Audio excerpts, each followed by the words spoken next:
Ons het verlede week gesels oor notering op die Johannesburgse aandelebeurs en die voor- en nadele daarvan.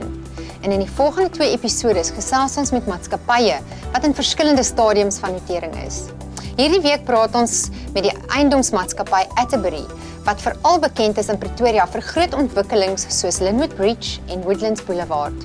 Atterbury is op die been gebring in 1994 deur Louis van der Walt en François van die Kerk.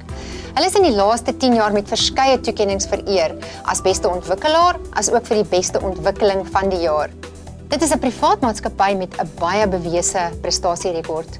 Ons gesels in hierdie episode met die uitvoerende hoof van Atterbury, Louis van der Walt. Maar eers praat ons met Johan Holtzhausen van PSG Capital. Hoe gaan dit, Johan? Ja, baie goed, dankie. En jy, Amelia? Baie goed, dankie Johan. Baie welkom terug hier op ons program. Johan, hoeveel genoteerde maatskappye is daar in Suid-Afrika?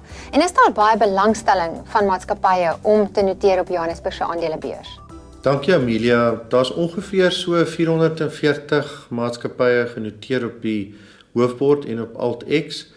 En daar is redelike belangstelling om te noteer. Dit hang natuurlik af van die ekonomie op daardie stadium, of haar kapitaal uit die mark getrek kan word of nie. Maar oor die algemeen is daar baie belangstelling. Dankie Johan. Louis, baie welkom by Beleggingsfokus. Wat maak julle anders as ander maatskappye wat genoteer is in die eiendomsafdeling van die Johannesburgse aandelebeurs? Amelia, ek dink die groot verskil tussen ons en die ander is dat daar 'n samewerking is met Atterbury Property wat ons ontwikkelingsbeen is. Dit gee die fonds wat nou gaan noteer die kans om in ontwikkelings te deel en ontwikkelingswinste saam met die privaat maatskappy te maak. Ander genoteerde fondse moet geboue gaan koop teen volle markprys. Ons het die geleentheid om dit self te ontwikkel en daar's 'n redelike groot ontwikkelingswins ingesluit dan in die waarde van daai gebou. En ek dink die tweede ding is ook daar's natuurlik 'n groot pipeline. Omdat ons ontwikkelingsmaatskappy het, genereer ons eie nuwe geboue wat die ander maatskappye nie het nie. Hulle moet gaan soek op die mark na goed wat beskikbaar is. Louis, Atterbury bestaan uit 2 dele, die beleggingsmaatskappy en die ontwikkelingsmaatskappy. Dit is die beleggingsmaatskappy wat jy gaan noteer. Verduidelik vir ons die verskil tussen hierdie 2 entiteite. Amelia, die beleggingsmaatskappy of 'n TEC, dis die naam waaronder ons dit gaan noteer, besit 25% van die ontwikkelingsmaatskappy wat 'n privaat maatskappy is. Die verskil tussen die twee is die ontwikkelingsmaatskappy doen slegs ontwikkelings en hy doen dit in samewerking met die beleggingsmaatskappy, saam met 'n TEC. Dit gee dan die voordeel dat 'n TEC ook in die ontwikkelingswinste kan deel wat ander maatskappye daar buite nie kan doen nie.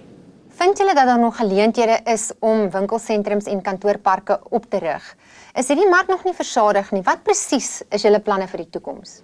Amelia, ek dink nie dit is soos hulle sê rocket scientist om te weet dat die mark is oorversadig nie.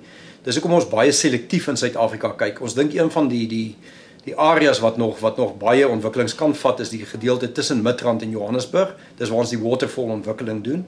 Maar dis ook die rede hoekom 'n TEC dan nou buite die landsgrense gaan kyk het. Ons het 'n redelike groot fonds saam met Hyprop en saam met die ontwikkelingsmaatskappy in Afrika, waar ons 7-8 winkelsentrums nou in Afrika gaan ontwikkel. Daar's die mark baie groter. Ons het 'n winkelsentrum nou in Namibië gedoen, ons het een in Mauritius gedoen, ons is selfs in Europa besig. So ja, ek dink die mark is redelik oorversadig, behalwe vir hier en daar 'n area, maar ons het nou buite die landsgrense gekyk en ek dink daar's nog baie geleenthede. Hoe lank het die noteringsproses geneem en was dit baie duur?